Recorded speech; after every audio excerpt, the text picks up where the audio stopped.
Welcome to Ambo, a minute with Bing Ocampo. Listen and watch as Pastor Bing delivers his Bible briefs that will strengthen our faith as we grow in the grace to the knowledge of our Lord Jesus Christ. Join us, stay tuned, and be blessed. Now here is Pastor Bing Ocampo. Sa ating Wednesday night Bible study, sana po ay maayos ang lahat sa inyo dyan, sa inyong kinalalagyan. At tayo po'y ligtas, mayapa, tayo po'y nananagumpay mga kapatid, hallelujah, sa pag-ibig ng Diyos. Hallelujah. At sa gabing ito, minsan padadako po tayo sa ating pag-aaral ng salita ng Panginoon. At buksan po natin sa aklat po ng Mateo, Kapitulo 13, talatang 44. At ganito po sinasabi ng banal na kasulatan. Again, the kingdom of heaven is like unto a treasure hid in a field, the which when a man had found, he hideth, and for joy thereof goeth, and selleth all that he hath, and buyeth that field. Pagpalain na Diyos na ating pagkabasa ng kanyang salita. Hallelujah. At nawa mga kapatid ang kanyang paglalangis sa inyong lingkod. Hallelujah ay igawad ng Panginoon upang ating pag-uusapan ngayong gabi ay galing lamang sa Kanya. At gayon din mga kapatid, ako'y nananalangin na hipuin ng Panginoon ang ating mga puso at ating mga kaisipan. Bigyan tayo ng hallelujah karunungan upang umunawa, hallelujah, at kapangyarihan na sumunod at ipambuhay ang mga salita ng Diyos. Amen? So sa gabing ito mga kapatid, hallelujah, pag-uusapan po natin ang isang napakahalagang pag-aaral na naisip pamagatan, bilhin mo ang katotohanan at wag mong ipagbili. Purihin ang Panginoon. Hallelujah. Ang kaligtasan po ng ating kaluluwa, mga kapatid, ay hindi, it's not about feeling good or being a part of the majority. Amen. Sapagkat ito ang uso ngayon, lahat ay ganitong ginagawa. Mga kapatid, hindi po. This is about the truth. Amen. Ang sabi po ng Panginoon Hesus Kristo in the book of John, chapter 23 and 24.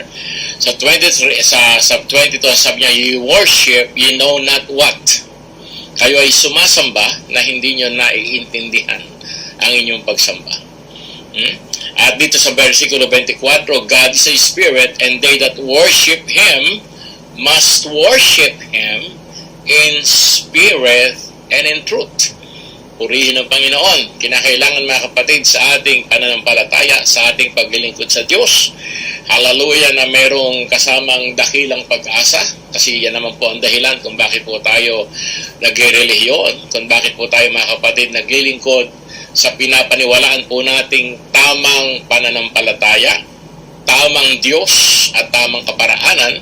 Ang nakasalalay po dyan mga kapatid ay ang kaligtasan ng ating kaluluwa. Sabi nga po ng kanilang kasulatan, hallelujah, ano papakinabangan ng tao, maangkin man niya ang buong sanlibutan, mapapahamak naman ang kanyang kaluluwa sa impyerno. Amen? Hallelujah. At dito sa binasa po natin ay injilin tulad ng Panginoon. Hallelujah. Actually, sinabi rito mga kapatid na ganito ang kaharian ng Diyos. Nang ibig sabihin mga kapatid, yung mga taong nagnanais makarating sa kaharian ng Diyos. Yung mga taong nagnanais magkaroon ng buhay na walang hanggan. He must be willing na ibenta lahat kung kinakailangan. Iwanan lahat kung kinakailangan. Makuha lang niya mga kapatid ang katotohanan ito. Amen? Because this is the most important thing.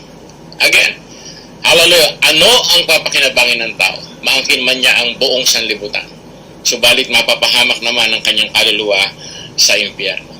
Amen? Kaya naman mga kapatid, ang mga apostol, mga mangaral sa panahon ng mga apostol ay, praise God, hindi po sila nasiyahan na ang mga tao ay naligtas lang. Tingnan niyo mga kapatid itong pahayag ni Apostol San Pablo in the book of 1 Corinthians chapter 4 verse 17. Sabi rito, for this cause I have sent unto you Timotheus, who is my beloved son and faithful in the Lord, who shall bring unto you into your remembrance my ways which be in Christ, as I teach everywhere in every church. It's not about religion. It's not about denomination. It is about the truth. Naligtas tayo sa pamamagitan ng katotohanan. Kinakailangan mga kapatid, manatili po tayo naglilingkod sa Diyos sa pamamagitan ng katotohanan. Hallelujah! Proverbs 23 verse 23, sabi doon, buy the truth and sell it not.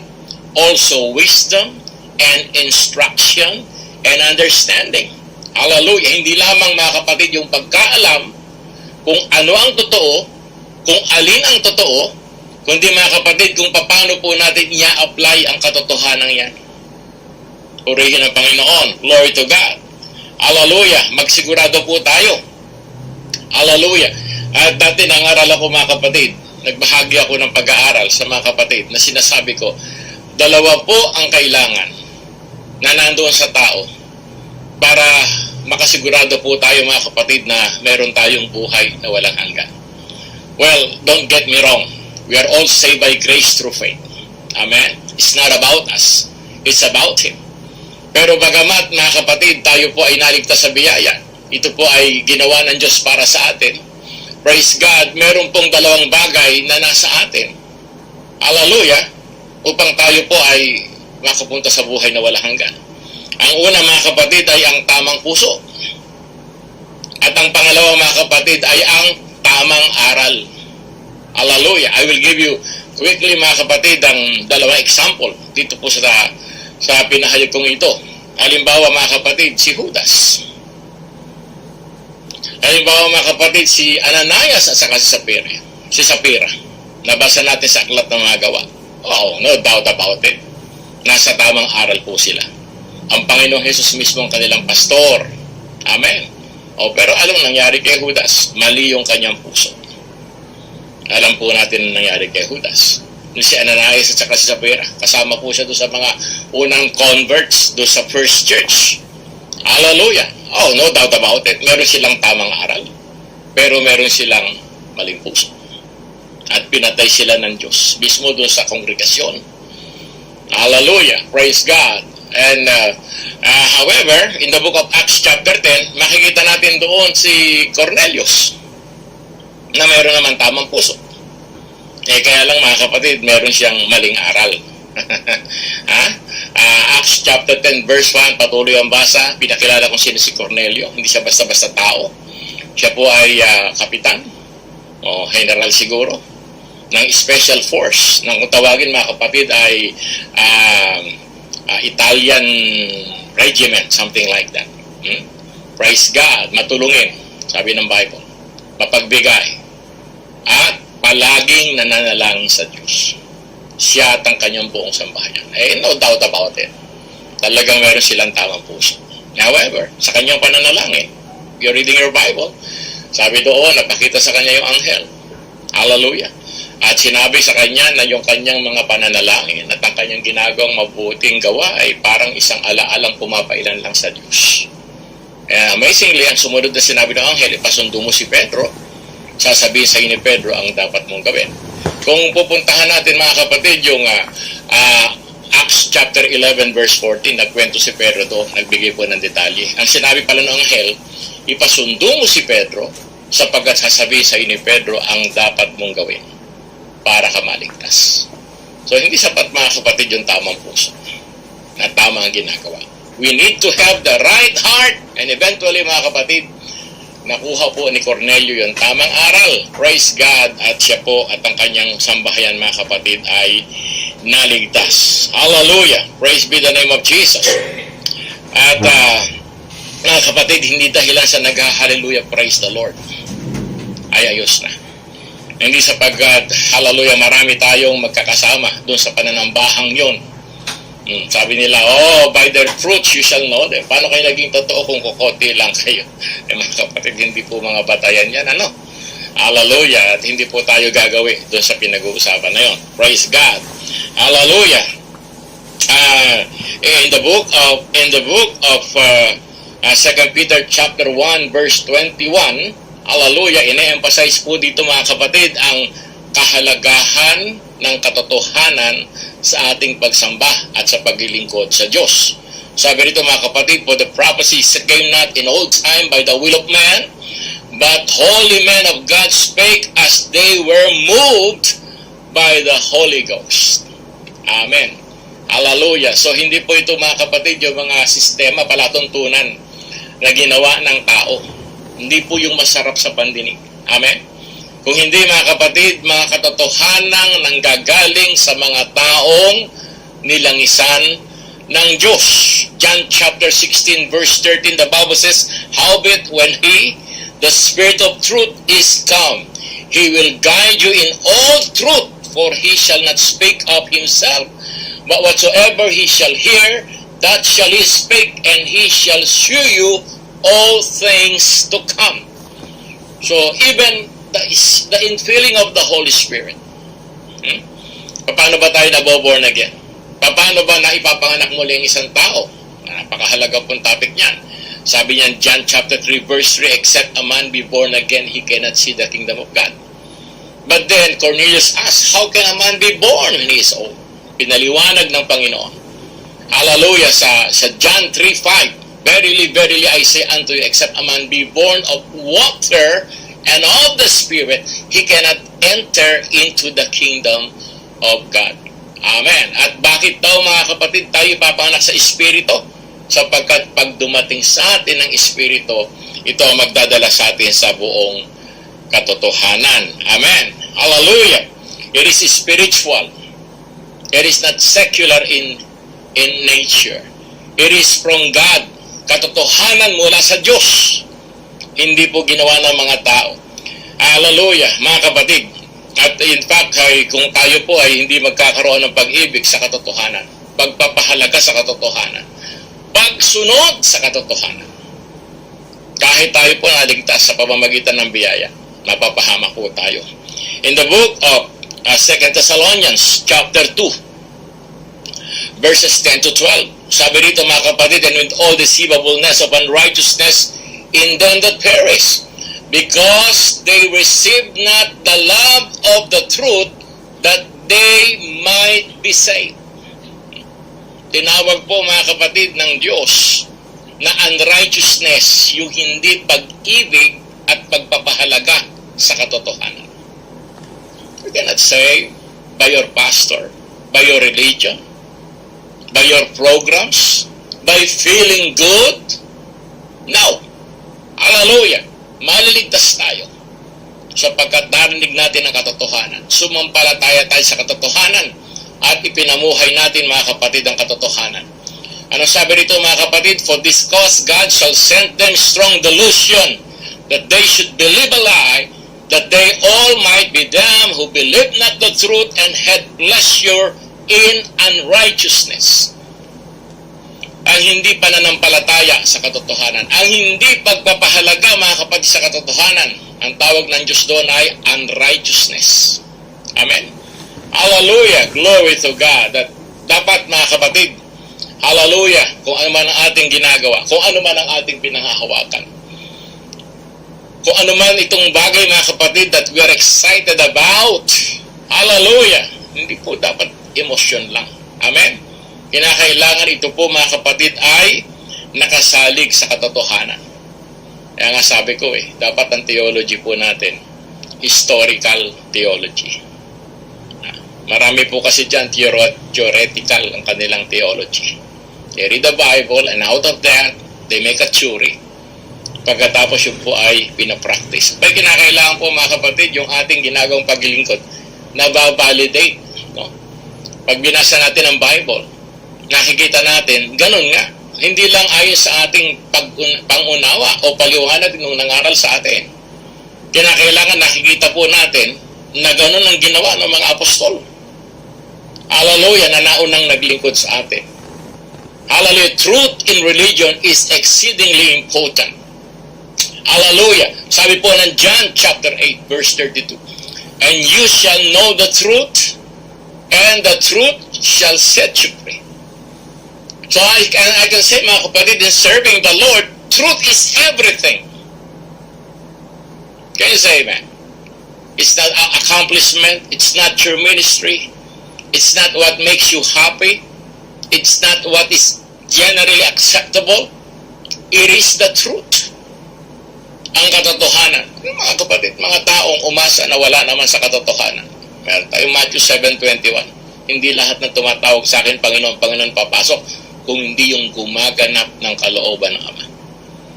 Kung hindi yung ang kanilang paglilingkod ay totoo. Can you say amen? Can you honestly confess to yourself right now na ang ginagawang paglilingkod ay totoo? Nakabatay sa katotohanan. Can you categorically claim na ang ginagawa ninyo, ang mga kapatid, ay yung mababasa nating ginawa ng mga apostol, itinuro ng mga apostol? Aba, mabigat. Mabigat po. Galatians chapter 1 verse 7. May mga darating sa inyo, sabi ng Bible, there will be some that will come to you and will pervert the gospel of Christ. Kaya ang bilin ni Pablo sa verse 8, though we are an angel from heaven, preach any other gospel unto you than that we have preached unto you, let him be accursed. Amen. Hallelujah. In the book of 1 Peter, chapter 1, verses 22 to 23, sabi po rito, mga kapatid, seeing ye have purified your souls in obeying the truth through the Spirit unto unfeigned love of the brethren. Obedience lang ba? Hindi po. Kinakailangan ng pagsunod natin nandoon sa katotohanan. Nakabatay sa katotohanan. Katotohanan lang ba? Hindi po. Kinakailangan sumusunod po tayo sa katotohanan. Amen? Hallelujah.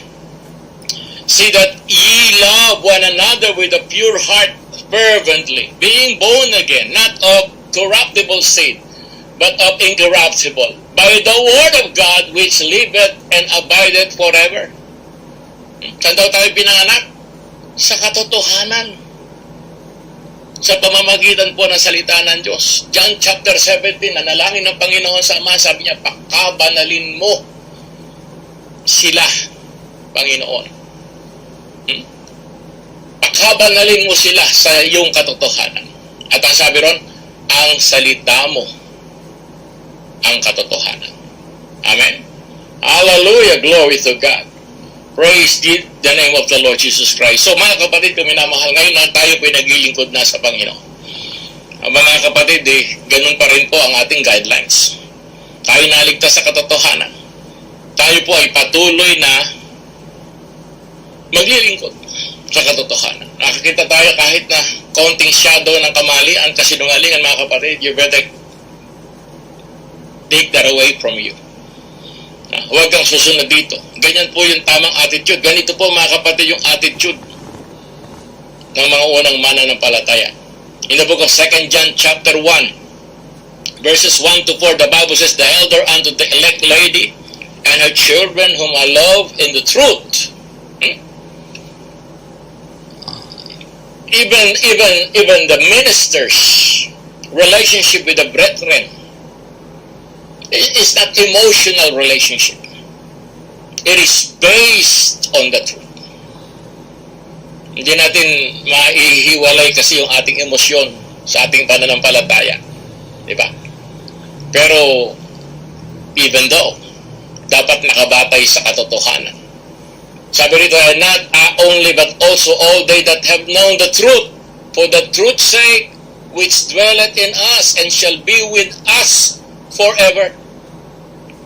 Grace be to you, mercy and peace from God the Father and from the Lord Jesus Christ, the Son of the Father, in truth and love.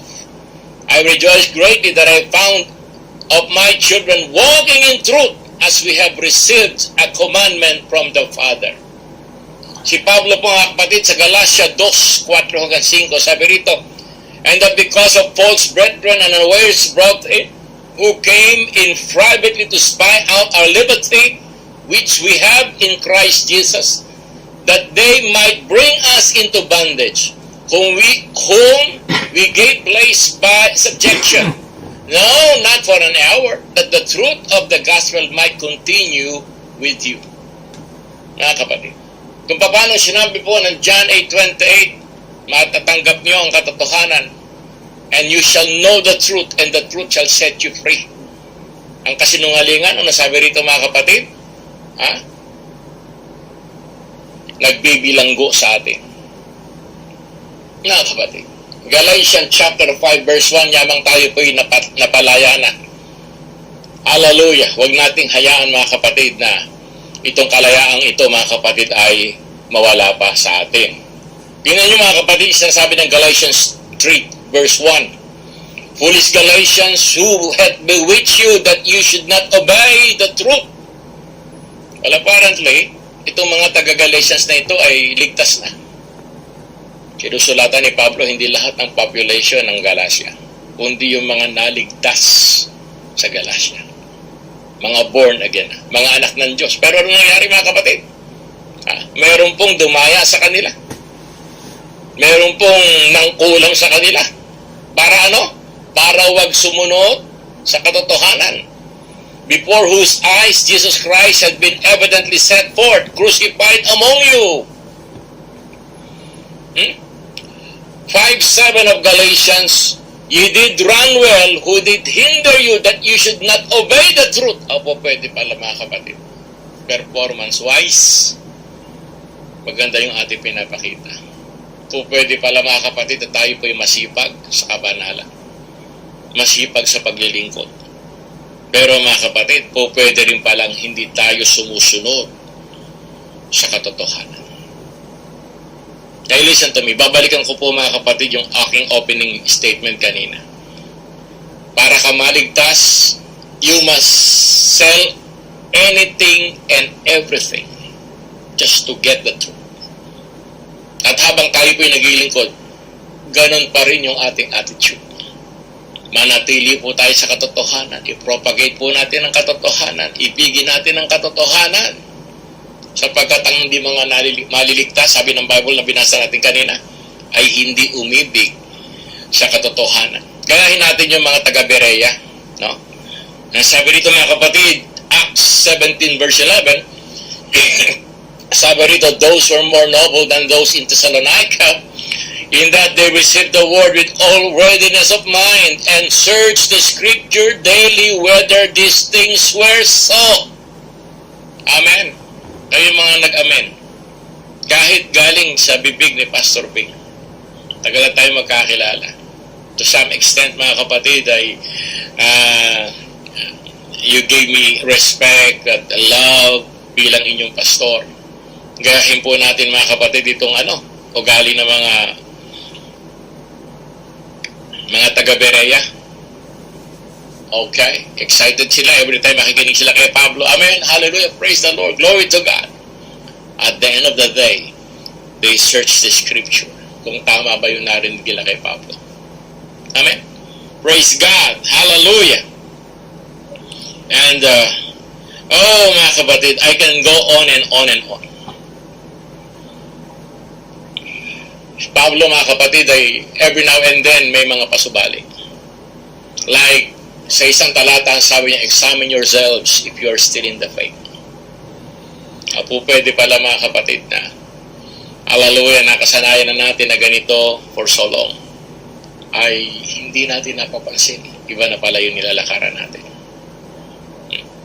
Hallelujah, praise God. Sa Galatia 1, sabi ni Pablo, hallelujah, bakit nagsilipat kayo mula sa tumawag sa inyo? Mga kapatid, hallelujah, hanapin natin ang katotohanan. At kung sinasabi natin na nakita natin ang katotohanan, maging matibay po tayo sa katotohanan ito. Praise be the name of the Lord.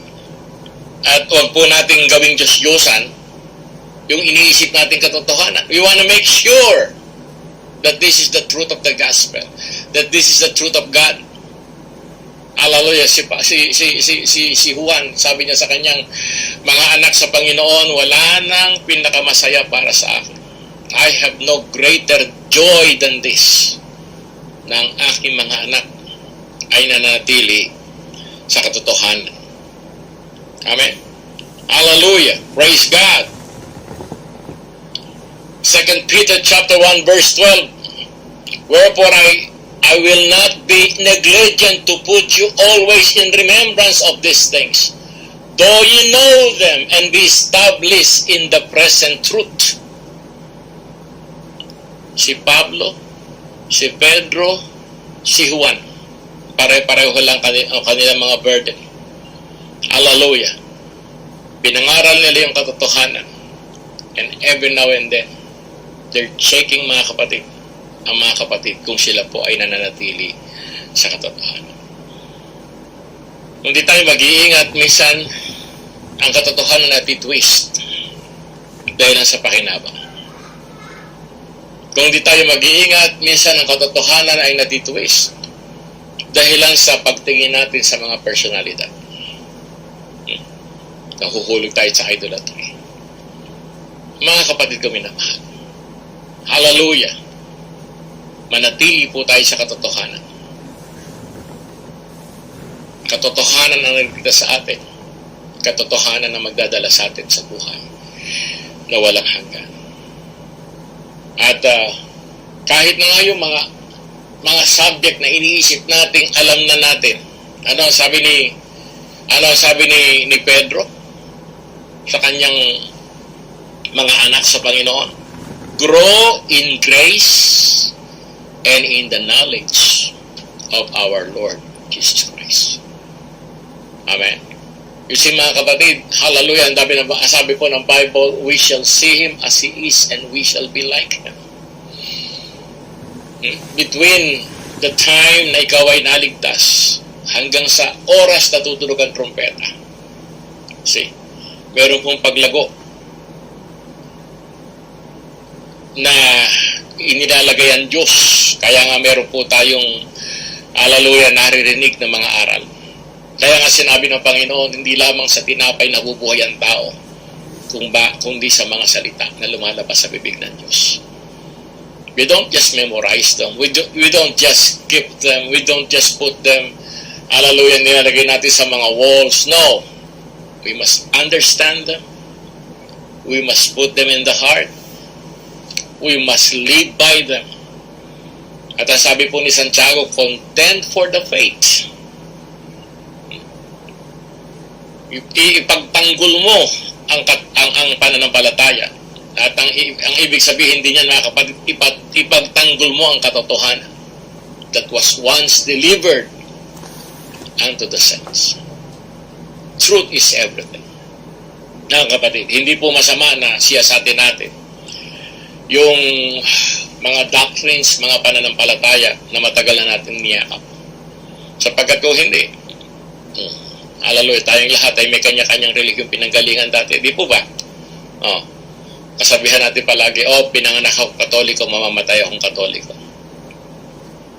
Pinanganak akong Protestante, mamamatay akong Protestante. Pinanganak ng Iglesia, buong pamilya namin, Iglesia lahat.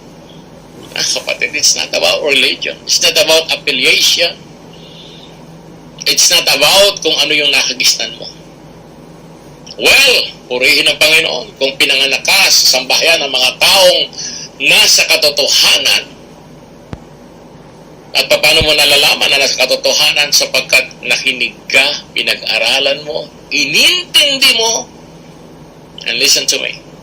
Hallelujah, kapag kaganyan po yung ating attitude, hindi po tayo ililigawan ng Diyos. Or I would rather say, hindi po tayo pababayaan ng Diyos na maligaw.